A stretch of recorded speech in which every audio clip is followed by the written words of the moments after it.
What's new in the Metamorphosis? At The Metamorphosis, we believe in the power of media to challenge the status quo and promote diversity, equity, and inclusion. Our latest series of content explores the themes of white supremacy, its historical roots, and modern-day manifestations.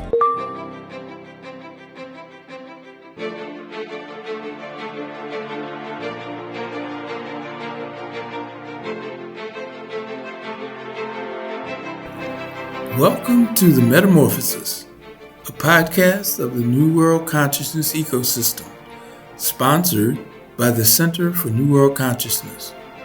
I'm Walt Gavin, the founder of the Center for New World Consciousness and your host for these episodes of The Metamorphosis. This is a space for those who sense that the old world is ending and a new one is struggling to be born. Each episode is a ritual of clarity, a moment to step outside the noise, the spectacle, the confusion of a system collapsing under its own weight. Here, we speak from the future backward. We name the patterns the old world refuses to see.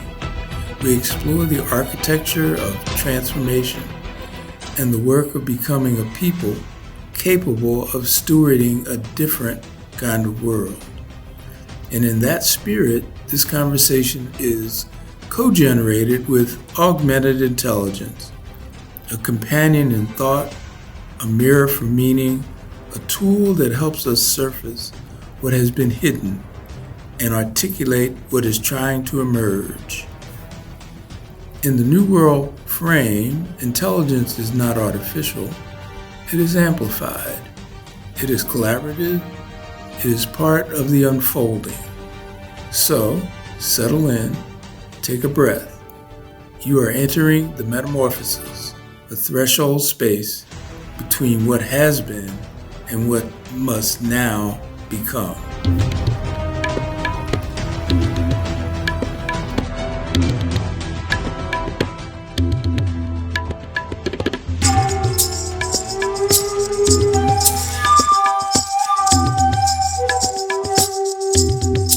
Welcome to Copilot Podcasts.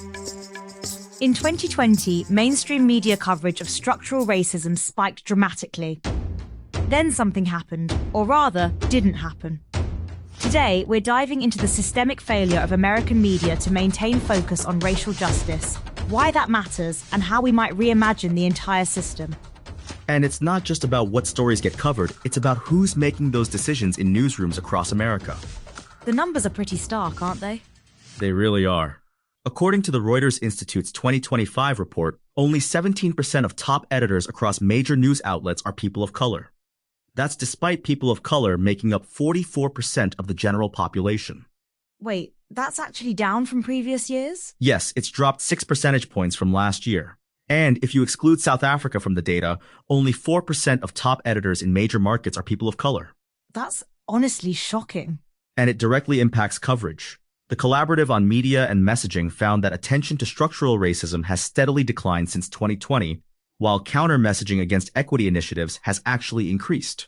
You know, this reminds me of something Martin Luther King Jr. wrote about the white moderate in media. Ah, yes, from his letter from Birmingham jail. He identified the white moderate as potentially more dangerous than explicit opponents of civil rights because they preferred order over justice. And we're seeing that same dynamic today in mainstream media coverage? Absolutely. Research shows that media tends to frame protests as events focusing on spectacle rather than underlying issues. They often use terms like riots that delegitimize movements. Let's talk about the actual architecture of media institutions, both physical and systemic. This is fascinating. Researchers have found that even the physical design of newsrooms can reinforce racial hierarchies through spatial arrangements that privilege certain voices over others. Like the layout of a courtroom? Exactly. Just as courtroom design reflects power dynamics, newsroom architecture often creates what scholars call white spaces that can feel exclusionary to people of color. And this extends beyond physical space into how stories are structured, right? Yes, there's actually a concept called time theft in media coverage, where stories about communities of color are given less time, rushed through, or relegated to less prominent slots. That's a powerful way to frame it, literally stealing time and attention from certain narratives. And it's systemic. The Media Diversity Institute found that mainstream outlets consistently prioritize property damage over human rights violations in protest coverage. You mentioned counter-messaging earlier. Can you elaborate on that?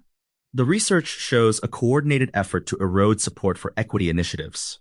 Anti-DEI messaging has actually increased as coverage of structural racism has decreased. It's like a 1-2 punch. Less coverage of the problem, more coverage questioning the solutions. Exactly. And this ties back to historical patterns. Just as pre-Civil War media suppressed abolitionist voices, today's mainstream media often silences or diminishes anti-racist perspectives. That's a fascinating parallel I hadn't considered. The mechanisms of suppression have become more sophisticated, but the underlying dynamic remains similar. So how do we begin to dismantle this system? Well, research suggests it starts with recognizing these spaces, both physical and institutional, as constructed environments that can be reconstructed.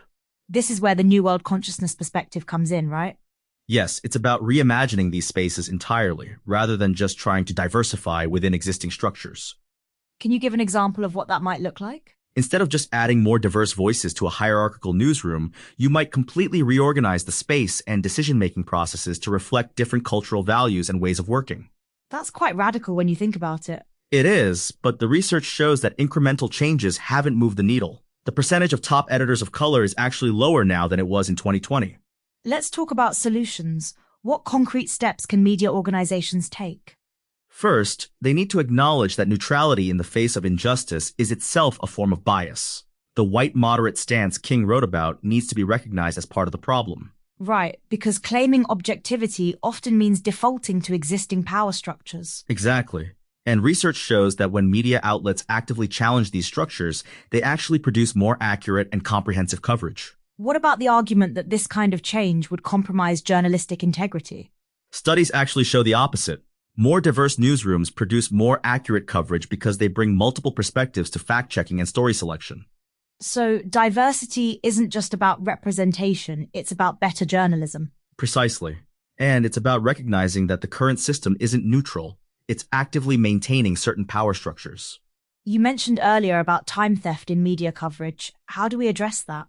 It requires conscious effort to allocate resources, time, space, prominence, equitably. Some outlets are experimenting with tracking these metrics specifically. Like actually measuring how much time different communities get? Yes, and not just quantity, but quality, examining placement, framing, and depth of coverage. That kind of accountability seems crucial. And it needs to be paired with structural changes in leadership. The decline in editors of color shows we're moving in the wrong direction. What role can audience members play in this transformation? They can demand better coverage, support alternative media sources, and call out instances of bias or time theft when they see them. It's about being active participants rather than passive consumers. Exactly. The research shows that public pressure can influence media coverage patterns, especially when it's sustained and organized. Let's circle back to the New World Consciousness perspective. How does that framework help us imagine a different future? It encourages us to question everything we consider normal about media structures and imagine entirely new ways of gathering and sharing information. That's quite a challenge to the status quo. But a necessary one. The data clearly shows that the current system is failing to serve large portions of our population. And maintaining that system is itself a form of violence? Research indicates that media silence and misrepresentation have real, measurable impacts on communities of color. So what's our first step toward this reimagined media landscape?